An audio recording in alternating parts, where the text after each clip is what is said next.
সাম্প্রতিক সময়ে রাজ্যের বেস্ট সুপার স্পেশালিটি হসপিটাল, অবশ্যই সরকারি তো বটেই, এসএসকেএমকে বারবার বিতর্কে পড়তে হয়েছে।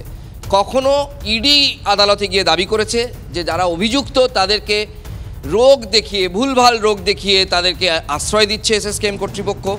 মেডিকেল বোর্ড তারা বিড়ম্বনায় পড়ছেন। খোদ মুখ্যমন্ত্রী মমতা বন্দ্যোপাধ্যায় কিছুদিন আগে তার হাঁটুতে একটা চিকিৎসা বিভ্রাট হয়েছিল, সেটাও এসএসকেএমে, তিনি নিজেই কিঞ্চিত বিরক্তি প্রকাশ করেছিলেন। তারপর এসএসকেএমের চিকিৎসাও যথেষ্ট বিতর্কের মধ্যে পড়ে যায়, বিড়ম্বনায় পড়েছিল সরকার। কিন্তু মমতা বন্দ্যোপাধ্যায় এখনও তার নিজের চিকিৎসার জন্য সেই তার প্রিয় এসএসকেএমের ওপরেই ভরসা রাখছেন। শোনা যাচ্ছে আজ তার একটি অস্ত্রোপচার হলেও হতে পারে।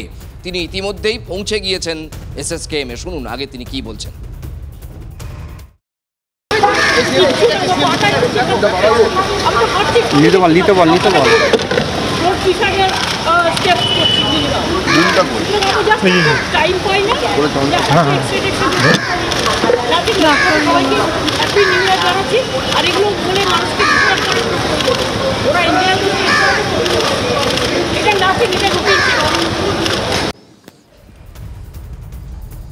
আমাদের প্রতিনিধি সৌরভ দত্ত আমাদের সঙ্গে লাইভে রয়েছেন, একই সঙ্গে কথা বলে নেব সৌরভ দত্তর সঙ্গে। সৌরভ, দুটি প্রশ্ন আমি একত্রে করব তোমার কাছে। প্রথমত, মুখ্যমন্ত্রীর এবারে ঠিক মানে কী ধরনের, যে কারণে তিনি এসএসকেএম গেছেন, ঠিক কী কারণ এটা জানতে চাইব যতটা বলা সম্ভব। এবং একই সঙ্গে দেখো, মুখ্যমন্ত্রী কিন্তু এসএসকেএমেই আস্থা রাখছেন, সম্ভবত তিনি এটাও বুঝিয়ে দিচ্ছেন।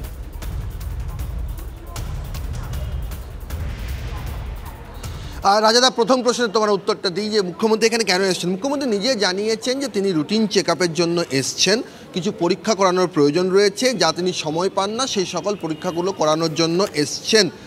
আমরা এসএসকেএম সূত্রে যেটা জানতে পারছি যে এই রুটিন চেক আপ এবং এই পরীক্ষা নিরীক্ষার মধ্যে তার পা যেভাবে তিনি বলছে তার পা যে জুলাই মাসে ক্ষতিগ্রস্ত হয়েছিল সেই বিষয়টি যেমন রয়েছে, একই সঙ্গে তার ডান কাঁধেও কিন্তু একটি ফোলা ভাব রয়েছে। ডান কাঁধে জয়েন্টের কাছে ফোলা ভাব রয়েছে। সেই ফোলা ভাবটা কী কারণে তৈরি হয়েছে তার জন্য পরীক্ষা হবে এবং সেই পরীক্ষার রিপোর্ট কী আসে তার উপর নির্ভর করছে মুখ্যমন্ত্রী মমতা বন্দ্যোপাধ্যায় পরবর্তী চিকিৎসা কী হবে।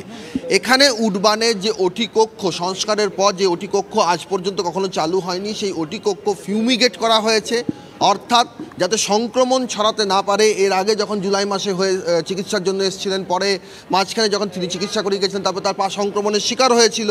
এই যাত্রায় কিন্তু ওটি কক্ষ 24 ঘন্টা আগেই কিন্তু ফিউমিগেট করা হয়েছে। আমার চিকিৎসা বিজ্ঞানের পরিভাষায় ওটির আগে যেটা অত্যন্ত জরুরি, যাতে সংক্রমণ যাতে না ছড়ায় সেই ব্যবস্থাটা করা হয়েছে। যদি রিপোর্ট ওটির পক্ষে মত দেয় তাহলে কিন্তু অস্ত্রোপচার হওয়ার একটা সম্ভাবনা রয়েছে। এক্ষেত্রে একটা কথা বলবো রাজাদা, তুমি আমি বা যেই হোক, সাধারণ রোগীর ক্ষেত্রে হোক বা মুখ্যমন্ত্রী হোক, চিকিৎসকেরা সবসময় কিন্তু রোগীর মতামতকে জরুরি দেয়। ফলে এক্ষেত্রেও কিন্তু মুখ্যমন্ত্রী কী চান সেটা অত্যন্ত জরুরি। তিনি শেষ পর্যন্ত যা সিদ্ধান্ত নেবেন সেটাই হবে। চিকিৎসা একটা সম্ভাবনার কথা ধরে রেখেছেন ওটি। দ্বিতীয় যে প্রশ্নটা যে মুখ্যমন্ত্রী এসএসকেএমই আস্থা রেখেছেন, হ্যাঁ একেবারেই ঠিক। তার কারণ হচ্ছে জুলাই মাসে সেই চিকিৎসা বিভ্রাটের পর তারপর যা ঘটনা ঘটেছিল তাতে মুখ্যমন্ত্রী নিজে বলেছিলেন যে এসএসকেএমে তিনি ভুল চিকিৎসার শিকার, এবং তারপর কিন্তু এসএসকেএমের ভাবমূর্তি নিয়ে প্রশ্ন উঠে গিয়েছিল। দ্বিতীয় দফায় তিনি আবার এসএসকেএমকে বেছে নেওয়ায় কিন্তু সেই প্রশ্নটা কোথাও গিয়ে এটা আবার প্রতিষ্ঠিত হলো যে এসএসকেএমে কিন্তু আস্থা রয়েছে।